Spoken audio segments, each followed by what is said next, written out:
Hi, welcome to Treat to Read. I'm Margaret and this is Newton.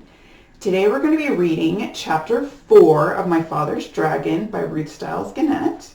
Open your books up to Chapter 4, My Father Finds the River, so that you can follow along.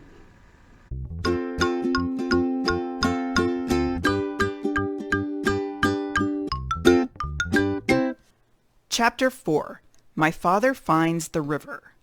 The jungle began just beyond a narrow strip of beach. Thick, dark, damp, scary jungle. My father hardly knew where to go, so he crawled under a wahoo bush to think, and ate 8 tangerines. The first thing to do, he decided, was to find the river, because the dragon was tied somewhere along its bank. Then he thought, if the river flows into the ocean, I ought to be able to find it quite easily if I just walk along the beach far enough. So my father walked until the sun rose and he was quite far from the ocean rocks. It was dangerous to stay near them because they might be guarded in the daytime. He found a clump of tall grass and sat down. Then he took off his rubber boots and ate 3 more tangerines.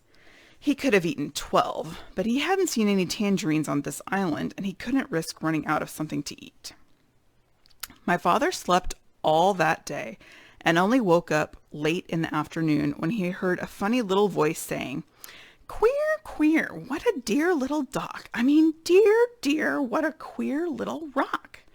My father saw a tiny paw rubbing itself on his knapsack. He lay very still, and the mouse, for it was a mouse, hurried away, muttering to itself, "I must smell Tum-Duddy. I must tell somebody." My father waited a few minutes and then started down the beach because it was almost dark now, and he was afraid the mouse really would tell somebody. He walked all night and 2 scary things happened. First, he just had to sneeze, so he did, and somebody close by said, "Is that you, monkey?" My father said, "Yes." Then the voice said, "You must have something on your back, monkey." And my father said, "Yes," because he did. He had his knapsack on his back. "What do you have on your back, monkey?" asked the voice. My father didn't know what to say because what would a monkey have on its back, and how would it sound telling someone about it if it did have something? Just then another voice said, "I bet you're taking your sick grandmother to the doctor's." My father said yes and hurried on.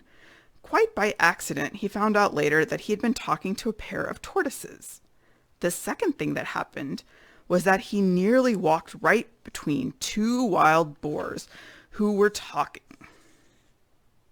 And we've got a great picture of the 2 boars having a chat by the beach.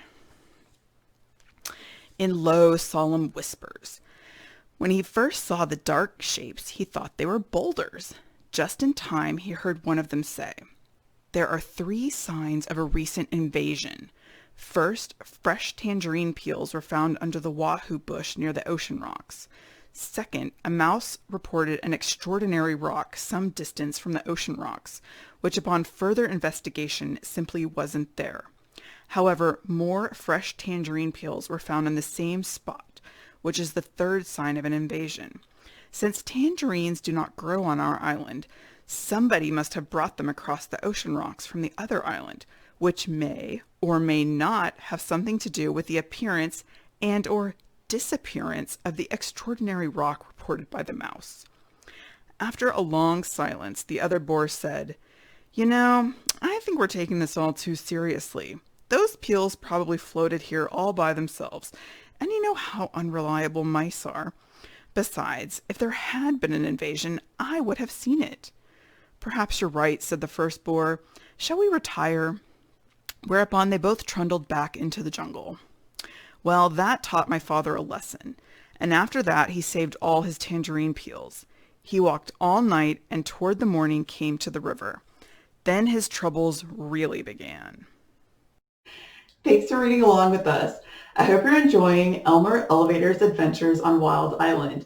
I know that Kepler and Newton have really been enjoying them. Make sure to subscribe to our YouTube channel so that you can see when we post new videos. You can also find additional stories on treattoread.com.